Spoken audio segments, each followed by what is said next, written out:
Hello, and welcome back to You May Disagree. Today, we're peeling back the glitter and the hairspray of the 1980s to look at the dark, ruthless underbelly of the music business. We're counting down 5 incredible artists and bands who, in my opinion, were ruined by the corporate beast. Now, when most people look back at the 80s, they think of massive stadium tours, multi-platinum records, MTV saturation, and rock stars living in absolute luxury. But behind closed doors, the record business could be brutal. Labels used predatory accounting, iron-clad contracts, image control, and forced identity shifts to squeeze maximum profit out of musicians, before leaving some of them stranded, and in some cases, broke. As always, this is my list, and you may disagree. With that, let's jump right in. Starting things off, at number 5, we have Billy Squier.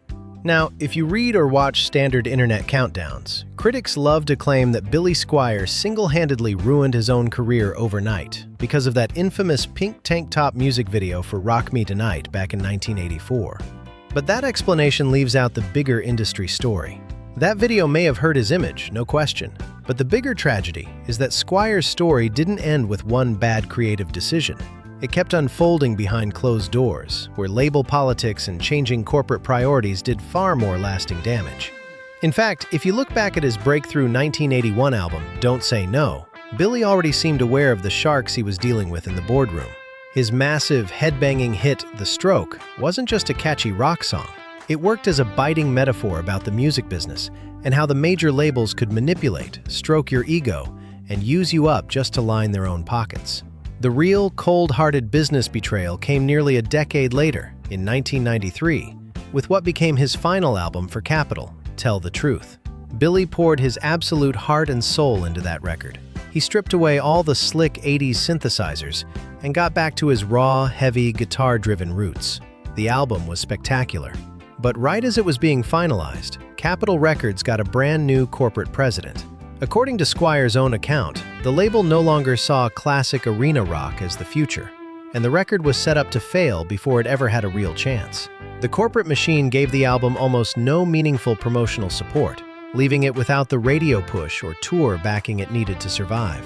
It died on arrival not because the songs weren't there, but because the business side had already moved on. A disgusted Billy Squier walked straight into his lawyer's office, broke his contract, and largely stepped away from the mainstream music business. Moving right along to number 4 is the incredible British rock powerhouse, Fastway. If you want an absolute masterclass in how legal contract gridlock can cripple a band's momentum before they even get fully started, this is it. Back in 1983, when Fast Eddie Clarke left Motorhead, he teamed up with the legendary bassist from UFO, Pete Way, to form a brand new bluesy hard rock band. They even named the project Fastway by combining their names. But almost immediately, the corporate machinery around Pete Way's existing commitments got in the way.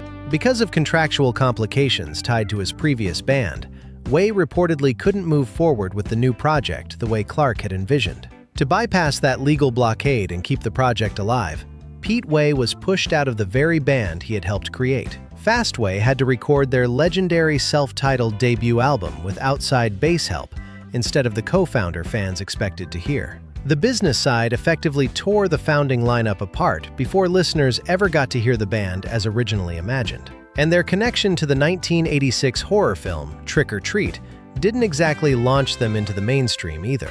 The movie has picked up cult status over time, but back when it came out, it didn't become the breakout vehicle that could have pushed Fastway to the next level. Instead of giving the band a clean lane to build their own identity, the business side kept pulling them into situations that benefited the product more than the musicians. Coming in at number 3, we have the ultimate hardworking Maryland rock band, Kix. When most rock fans think of Kix, they instantly think of their massive 1989 power ballad, Don't Close Your Eyes. Their album Blow My Fuse went platinum. The song ruled MTV, and for a moment, it looked like Kix had finally punched their way into the primetime spotlight. I even remember flipping through Circus and Hit Parader back in 1988, seeing those massive full-page ad spreads for Blow My Fuse, and thinking these guys were absolutely on top of the world. But behind the scenes, Atlantic's accounting system reportedly boxed them into one of the music industry's most punishing traps, cross-collateralization. A huge chunk of what Kix earned from the success of Blow My Fuse didn't flow straight into their bank accounts. Instead, label accounting could use that breakthrough album to recoup costs from earlier records that hadn't generated enough profit on paper. So while the hit songs, MTV exposure, and album sales made Kix look like winners from the outside, the band could still be left fighting for real money behind the scenes. Members have described the reality as far less glamorous than it looked from the outside, with the band still having to hustle like working musicians instead of living like platinum-selling rock stars, while the corporate machine kept grinding forward. Moving up to the number 2 spot, we have the definition of heavy metal defiance, Twisted Sister. In 1984, Twisted Sister became one of the biggest breakout metal acts of the MTV era. Their breakthrough album, Stay Hungry, sold millions of copies in the US, and songs like We're Not Gonna Take It and I Wanna Rock became impossible to escape.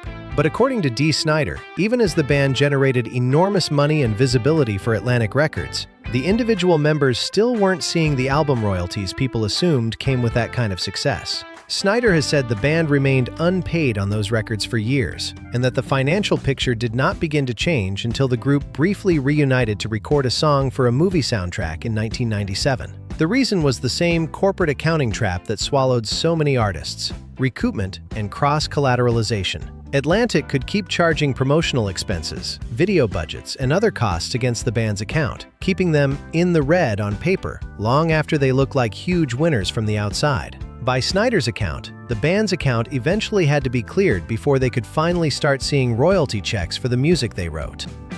And finally, at the number 1 spot, we have one of the most frustratingly mismanaged hard rock acts of the entire decade, Y&T.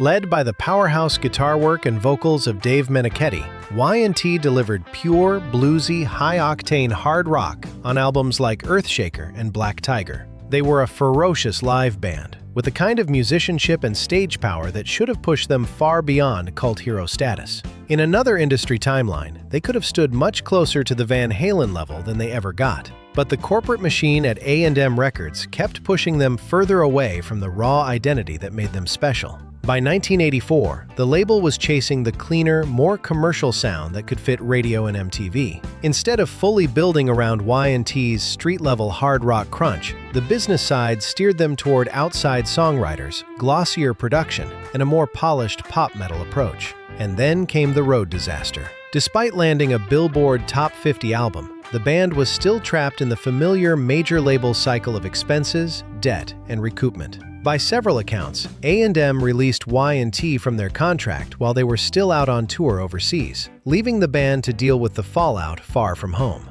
That is the corporate beast in its purest form, chasing short-term commercial trends, draining the artist, and then walking away when the numbers stop looking convenient. And so there you have it, 5 incredible, world-class artists who rose to the challenge, delivered absolute musical gold, and were ruined by the corporate beast. From the label politics and corporate decisions around Billy Squier to the overseas tour fallout of Y&T, these stories make the case that the 1980s music industry was a brutal, cold-hearted meat grinder for artists trying to maintain their identity and integrity. But like I always say, you may disagree, and I really want to hear your story.